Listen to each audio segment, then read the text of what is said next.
Hello, welcome, happy holidays. Welcome to another installment of the USO's MVP series, Military Virtual Programming. So excited to be here today. I'm Becca Frucht, your host and moderator. I'm also a program officer with the Arthur M. Blank Family Foundation. And today we are thrilled to get in the kitchen with Kristin Cavallari, a television personality, actress, fashion designer, and cookbook author. Let's get Kristin in the mix because we are mixing it up today. Yes, I love it. Hi, how are you? Hi. So, Kristin, we're going to be delighted by one of your cookie recipes, Thumbprint Cookies from the latest cookbook, True Comfort. Yeah. So, I mean, it's a classic holiday cookie. You know, I think at some point in time, everyone has had a thumbprint cookie. This is one that I love to make with my kids because you actually do take your thumb and you smash the cookie, and that's, you know, the little hole that you create to put the jelly in. So my kids get a kick out of it.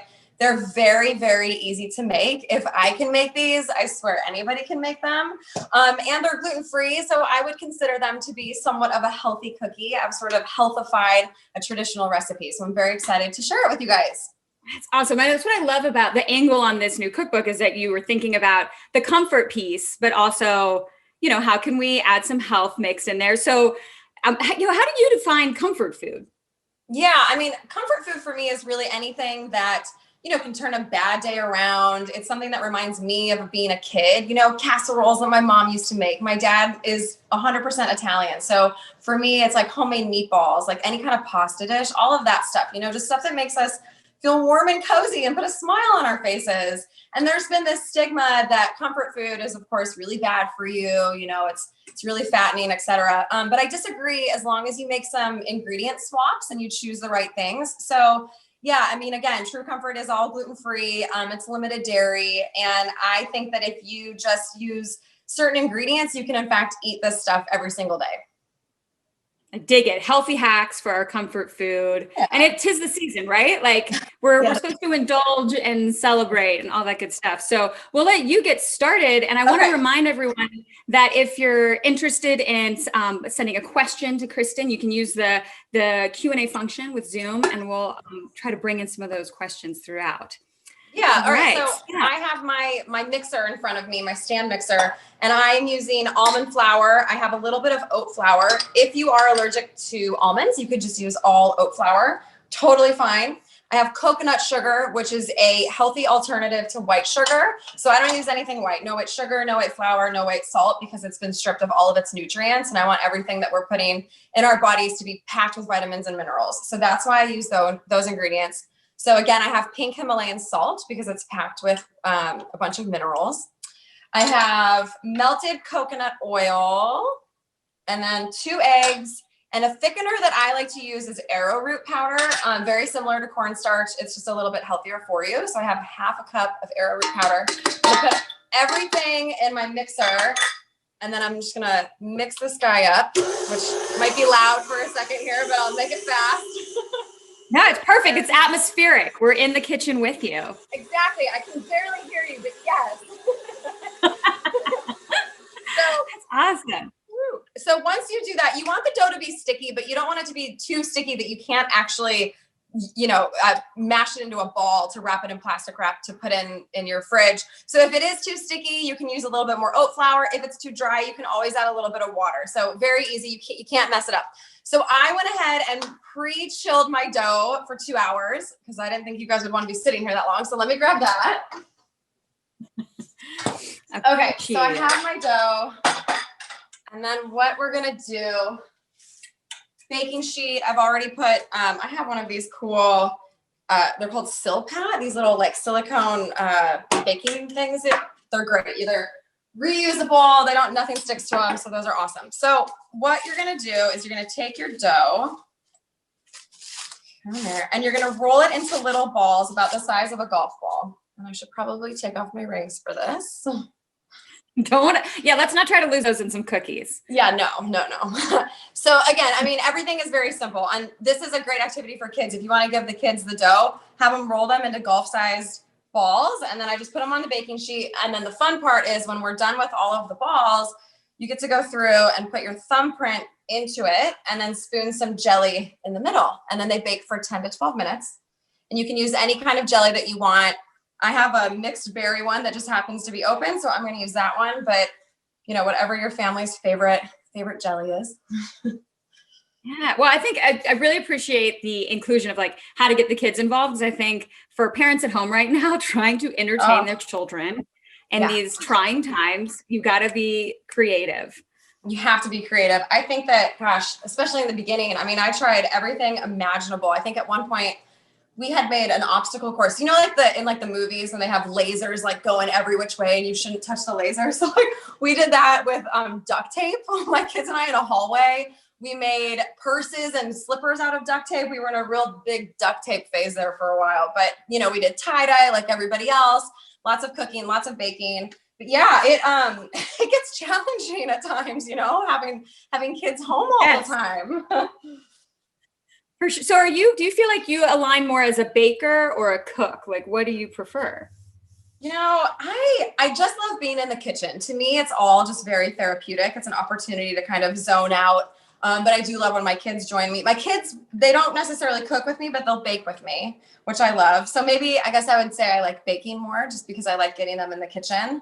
And we have this cool thing. It's called a tower. And it's like this little, I don't even know it's like a little bench kind of thing that the kids can stand in so that they're level with the counter, but they can't fall out of it. So we've had that since they were little. It's like a little safety platform where they can like get up there and have vantage on the counter. Yeah, they're great.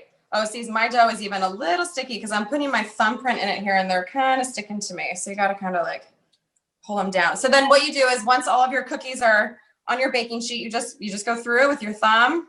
Hopefully your dough is not quite as sticky as mine. You just want to put your thumbprint in there and then you're going to spoon your jelly in the middle. So easy, you know, you can't mess these up. I promise you. Nothing in my cookbook is too hard that you can't do. If I can do it, anybody can do it. I always say I'm not a chef. You know, I'm just a mom that loves to cook. And so truly, if I can do it, anybody can. Okay, let me just give my hands a quick rinse. Yeah, of course. Perfect. Were your kids a catalyst for enjoying cooking more? Like having a family really? Yeah, and I always said, you know, my mom, I grew up, well, both of my parents cooked quite a bit actually, but I always said when I became a mom, I wanted to be the mom that makes dinner every night and have family dinner. And that's really important to me. So when I had my first son, Camden, over 8 years ago now, which is crazy, I just started cooking and I didn't know what I was doing, but I just got in the kitchen and started doing it. And, you know, over the years, I've definitely gotten a lot better. But yeah, I just always knew that was the kind of mom I wanted to be. Yeah, and I think it takes all stripes, right? Like folks who really love being in the kitchen, and I'm sure there are plenty of dads out there watching who do the cooking thing too. Yes, I honor that journey. Lord knows I need a man like that in my life. It is nice when a guy can maneuver around the kitchen. Yeah, and I mean, you know, the other thing too is there are days. I mean, there's weeks where I'm like, oh, I just don't want to cook. I'm burnt out. What's quick and easy? So, you know, people are always like, how do you always have the energy with 3 kids to make dinner every night? Some nights I'll do a protein and a vegetable and call it a day and just roast everything. So it's really easy. But I go through phases too, you know, as I think everyone sort of does. Okay, so when it comes to the amount of jelly, like it's like looks kind of like a heaping spoonful, like you don't have to worry too much about. No, and you again, I mean, you really can't mess these up. So I just like to kind of overflow the little thumbprint that you create. So you can see that here are mine. So these are going to go in the oven for 10 to 12 minutes. So I guess I'm going to be making a mental note here. So I will try to keep an eye on 10 to 12 minutes. I'll let you know if smoke starts emanating from behind you. Don't worry, we got this. Just let me know if you see smoke. Exactly. Perfect. Well, this is the time now where we can bring in some folks to join us from Tinker Air Force Base, which is so exciting. So we're gonna, and they're from Oklahoma. Tinker Air Force Base is in Oklahoma. So we're gonna start joining us. So first we have Chris Seaton here. Well, hi there. First of all, cookies look good. Thank you so much for doing this today. Yeah, we are here from Tinker Air Force Base in Oklahoma. We're the home of the Air Force Sustainment Center, the Oklahoma Air Logistics Command, and many of the Air Force's AWACS. They're the big airplanes with the satellite dishes that you see that patrol the skies. not the sexiest mission in the Air Force, but planes don't fly and bombs don't get dropped without what we do here, and we're super proud of that. It's a unique mission, and the majority of our population are civilians, but we certainly can't do what we do without a lot of the airmen like the ones that are joining me on the screen right now. So we're so grateful to you and the USO, and of course you, Kristin, for taking time to do something for these airmen. Thank you, thank you, thank you. Oh gosh, well, thank you for all that you do. I mean, I'm honored to be here, so thank you. Wonderful. Thanks for that intro, Chris. And we have some folks who are joining us. We'll start with you, Madison, and you can share your question with Kristin. Okay. So I guess my question is, if you had any advice to give to your younger self, what would that one piece of advice be? Oh, that's such a good question. I would say to just enjoy right now, to just be present and live in the moment. I think my whole life, I always wanted to be 12 and then 16 and then 18 and 21. It's like, oh, just stop, just be that age. And now that I'm almost 34, I'm like, God, those were some of the best years of my life. Like, why didn't I just be present? And now I want time to slow down. And probably because I have 3 little kids and each year goes faster and faster, but just to be present and know that everything in the end is going to work out. Don't stress. Well, thank you. Yeah. Thank you for the question and for hopping on. Yeah, of course. Right. Thanks, Madison. And now we'll go to Jason. Hi, my name is Jason Ingle. Hi. So I've been serving in the military for 6 years. So my question to you is, how have you been managing during the pandemic? Yeah, I mean, I think it's safe to say that for everybody, it's been a very crazy year. I think it's been a lot of up and downs. It's so funny. I was just talking to a friend yesterday and we were like, remember in the very beginning when we were like, oh, in 2 weeks, everything's going to go back to normal. And here we are, 9 months later. But I think it's just trying to stay positive, making the most of this situation. I think in a lot of ways, it's been good because it's made me realize what's important in life. And I've really started to appreciate everything that maybe I took for granted before, and I feel as though I'm very lucky because I have a yard that I can just tell my kids to go outside and play, go ride your bike, go get out of the house. I think about, you guys, and I think about people in New York and Chicago and these big cities and being stuck in a condo. And that's really who I feel for. So, but it's been an interesting year. And I think it's just connecting with family and friends. And it's a big reason why I wanted to do this is because at the end of the day, that's all we have is the connections with each other. And I think we've realized how important that is.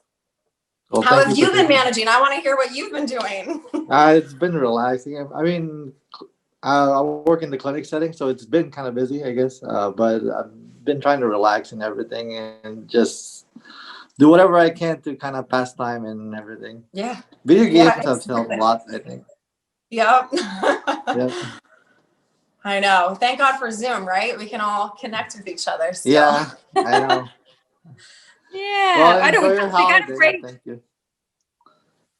Thanks, Jason. Thank you so much. Thanks. For sure. I think we're all on this Corona coaster together. Yeah, exactly. Autumn, we'll go to you next. All right. Hi, Kristin. Hi, how are you? I'm good. My question is, well, you've made many accomplishments in your career, and I'm sure there have been times where you've had discouragement, maybe especially because of 2020. My question is, what keeps you going? What keeps your spirits lifted? I love that question. Yeah, I mean, without a doubt, I've had a lot of hard times, like everybody else. I think now as a mom, my kids really do push me to be strong and be the best version of myself that I can be. So they truly will forever be my inspiration. But even before I had kids, I mean, I had hard times, and gosh, what would get me back up every day in those tough times? I think it's just, I've always, even from a little age, I've always had this fire in me and this, like, I'm going to show everybody what I'm capable of. Like, I think a lot of it comes down to sometimes you have to be your biggest cheerleader and you have to build yourself up. And I think it's okay to allow yourself to be sad or to go through whatever it is you're going through. I actually think it's really important to feel every emotion, but then it's also important to pick yourself back up, stop being the victim, and take a hold of your life, because I really do feel like inside is a happiness job. Happiness is an inside job. And so I think it's up to us. We can really control it mentally, and just always know that, you know, things could always be worse. And so you gotta keep going and keep fighting. And I really do think that everything happens for a reason. So that gives me a lot of peace and a lot of hope, knowing that in the end, everything will make sense. And I think now that I get older too, my life does start to make sense now. I'm like, okay, wow, you know, I would not be here had I not gone through that, and all of those things. So I think it's kind of cool when you start to realize all of that. Thank you. Thank you. Yeah, I think, you know, another thing that keeps us going is cookies. So, Kristin, you've covered all. Are we paying attention to the time? Okay, we're good.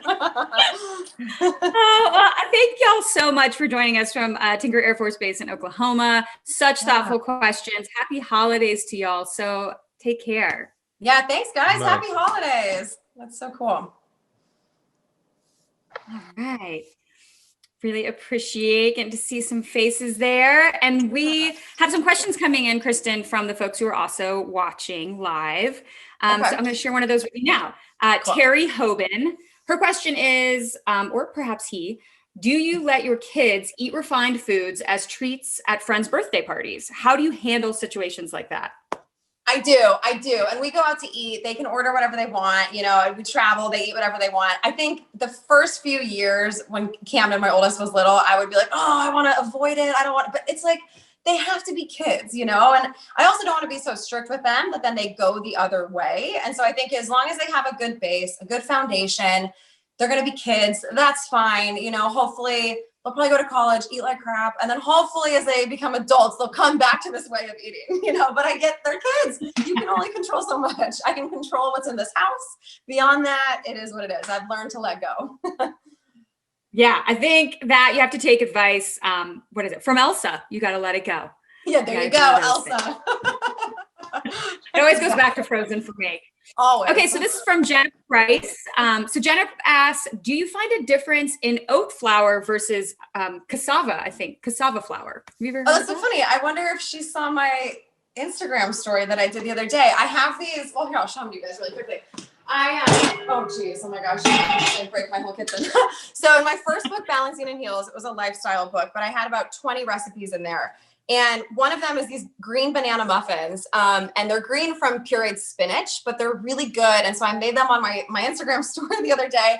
And we came up with the name Grinch Muffins for Christmas. But I've used oat flour and cassava flour, which was a new thing for me.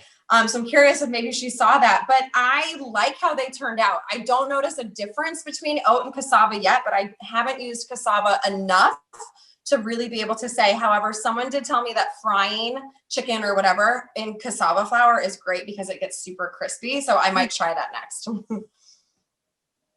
Ooh, as a Southern gal, that definitely piqued my interest. There you go. Cassava fried chicken. Right?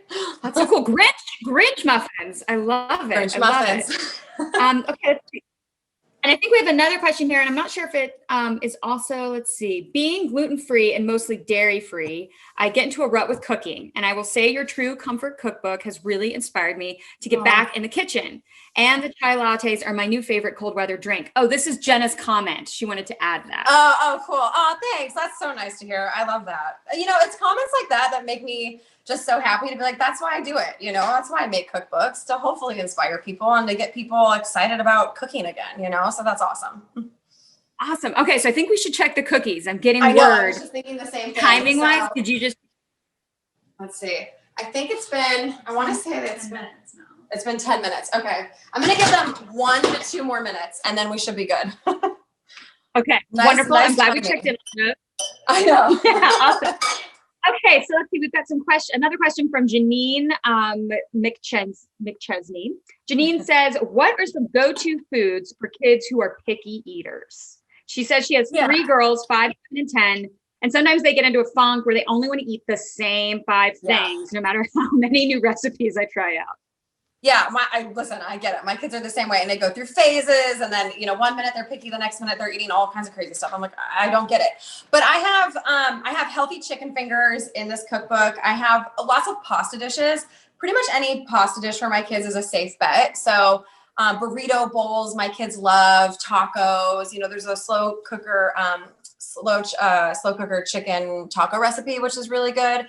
So I do think there's not necessarily like a kids section in this cookbook, but for the most part, everything is pretty kid friendly, because I've never been the kind of person to make 2 meals for my kids. My kids eat whatever I'm eating, you know, so I've had to learn to modify and adjust a little bit for their palates as well. Yeah, they definitely keep you on your culinary toes, I imagine. You're like, okay, like invent something new now. Yeah. So this is fun. We have a question, and I think we've had a minute pass, so maybe we'll check those after. Oh yeah. Okay. We'll do this question and then Yeah. So Vivian, this is from Vivian, age 8. What is your favorite activity to do with your kids? And are your kids from an online? 8-year-old? From an 8-year-old, yeah. And so Vivian, yeah, she wants to know what you love to do with your kids, favorite activity, and are your kids online or in school? She is online all the time right now.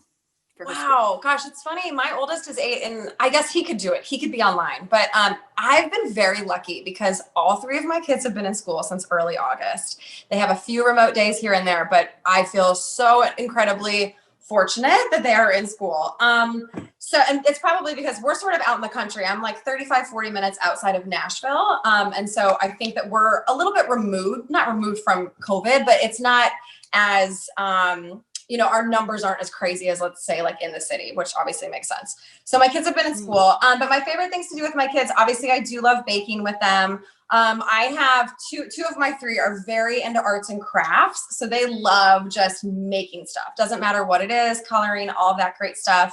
We love riding our bikes.